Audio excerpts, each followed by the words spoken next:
തിരഞ്ഞെടുപ്പിൽ ആഹ്ലാദ പ്രകടനങ്ങൾ സ്വാഭാവികം തന്നെ.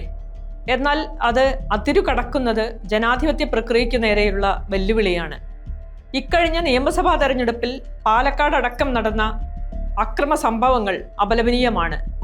മലയാളികൾക്ക് മറക്കാനാകാത്ത ഒന്നായിരുന്നു 2016 വടകര നിന്ന് RPI സ്ഥാനാർത്ഥിയായി മത്സരിച്ച് പരാജയപ്പെട്ട KK രമയ്ക്കെതിരെ CPM പ്രവർത്തകർ നടത്തിയ ആഭാസകരമായ ആഹ്ലാദ പ്രകടനം.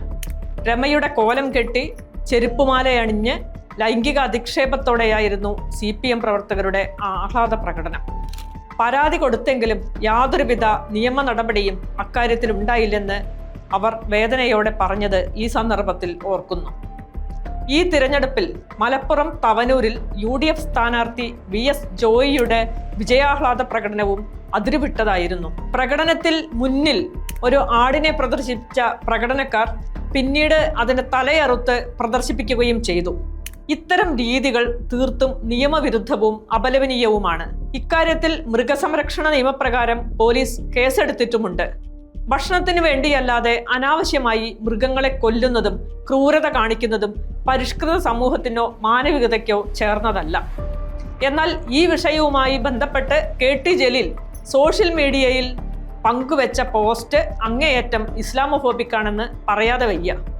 ആടിന്റെ തലയുമായി പ്രകടനം നടത്തിയവരുടെ ദൃശ്യങ്ങൾ പങ്കുവെച്ചുകൊണ്ടുള്ളതാണ് ജലീലിന്റെ പോസ്റ്റ്. ഇന്ന് ആടിന്റെ തല, നാളെ എന്റെയോ എന്നൊരു ചോദ്യവുമായാണ് ജലീലിന്റെ പോസ്റ്റ് തുടങ്ങുന്നത്. തുടർന്ന് അദ്ദേഹം ഇങ്ങനെ എഴുതി: മുസ്ലിം ലീഗിന്റെയും ജമാഅത്തെ ഇസ്ലാമിയുടെയും തലയറുപ്പ് രാഷ്ട്രീയത്തിനെതിരെ അവസാന ശ്വാസം വരെ പൊരുതും. 1000 തവണ വർഗീയ കൂട്ടുമുന്നണി എന്നെ തോൽപ്പിച്ചാലും നിങ്ങൾക്ക് കീഴടങ്ങുന്ന പ്രശ്നമില്ല. തലയെടുക്കാൻ ധൈര്യമുള്ളവർക്ക് മുന്നോട്ട് വരാം. തല വെട്ടുന്നവരുടേത് അല്ല മലപ്പുറം, തല കാക്കുന്നവരുടേതാണ് മലപ്പുറം. ആ മലപ്പുറത്തിന് വേണ്ടിയാകും ശിഷ്ടകാല പോരാട്ടം. ഇൻകുലാബ് സിന്ദാബാദ് എന്ന് പറഞ്ഞുകൊണ്ടാണ് പോസ്റ്റ് അവസാനിക്കുന്നത്. ജമാഅത്തെ ഇസ്ലാമിയും ലീഗും തലവെട്ടു രാഷ്ട്രീയത്തിന്റെ ആളുകളാണെന്നാണ് ജലീലിന്റെ പോസ്റ്റിന്റെ കാതൽ. ആഹ്ലാദ പ്രകടനത്തിന്റെ പേരിൽ ആടിന്റെ തല വെട്ടിയതിനെ വിമർശിക്കേണ്ടതു തന്നെയാണ്. നിയമ നടപടിയും കൈക്കൊള്ളണം. കേസെടുക്കുകയും ചെയ്തിട്ടുണ്ട്. എന്നാൽ കേരളത്തിലുള്ള ജമാഅത്തെ ഇസ്ലാമി പ്രവർത്തകരും മുസ്ലിം ലീഗ് പ്രവർത്തകരും മനുഷ്യന്റെ തലവെട്ടുന്നവരാണെന്ന് പറഞ്ഞാൽ അത് പൊതുസമൂഹത്തിന് അംഗീകരിക്കാനാവില്ല. അങ്ങനെ ഒരു ചരിത്രം ഇല്ലെന്നതു തന്നെയാണ് കാരണം. എന്നാൽ അറിയാമായിരുന്നിട്ടും ജലീൽ മറച്ചു വയ്ക്കുന്ന ഒരു കാര്യമുണ്ട്. ജലീൽ കാൽപ്പനികതയോടെ അവതരിപ്പിച്ച CPMകാർ പാർട്ടി വിട്ടുപോയ പലരുടെയും തലയെടുത്തിട്ടുണ്ട്, വെട്ടി നുറുക്കിയിട്ടുണ്ട്.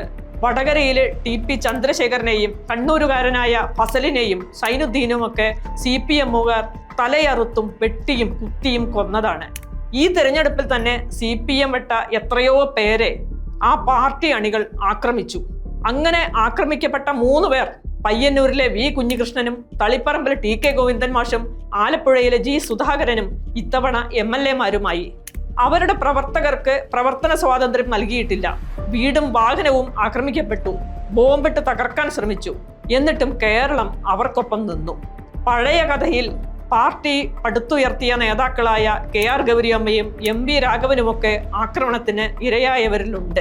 പാർട്ടി വിടുന്നവരെ ഇല്ലാതാക്കുന്ന പാരമ്പര്യം ഇത്തരം പാർട്ടികൾക്ക് ഇല്ലാത്തതിനാലാണല്ലോ താങ്കൾ ഇപ്പോഴും ലീഗിന്റെയും ജമാഅത്തെ ഇസ്ലാമിയുടെയും തലയെറുപ്പ് രാഷ്ട്രീയത്തെക്കുറിച്ച് സോഷ്യൽ മീഡിയയിൽ എഴുതാനായത്.